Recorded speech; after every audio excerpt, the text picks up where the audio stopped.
یو هلک و ډېر بد اخلاقه و، په هر شي به په غوسه کېدو، په کلي کې به جنګونه جګړې کول. یوه ورځ ته پلور میخونه راوړل چې بچیا چې کله په قهر کېږي، په غوسه کېږي، چې په دیوله باندې یو میخ ټک واهه. هغه به چې کله په غوسه شو، په قهر به شو، نو یو میخ به په دیوله باندې ټکوالو. بیا په پیله ورځ باندې 30 میخونه په دیوله باندې ټاکول، مطلب په ورځ کې 30 ځلې په غوسه شوی، په قهر شوی و. نو یوه هفته وشوله دغه عمل یې وکړلو. هغه نه پاس پلور له وویل چې زه نور نه په غوسه کېږم، بس ستړی شولو. پلور ورته وویل چې ښځه صحیح شوله. بیا ورته وویل چې کله دې اوس غوسه کنټرول کېږي چې دا یو میخ یې دیوله نه وربوسه. نو غوسه یې کنټرول شول، میخونه یې ټول زر وخت کړی دیوله نه ختم شول.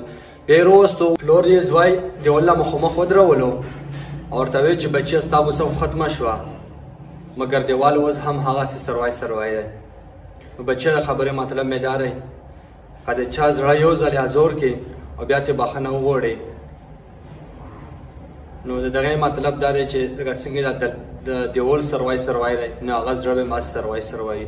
نو کوشش کوو چې د چا زړه زور نه کړو، خصوصا د مور و پلور، بیا د مشرانو زړه، بیا د نورو خلکو زړه زور نه کړو. همې ویډیو خوښه شوې، ویډیو د ملګرو سره ضرور شیر کړئ.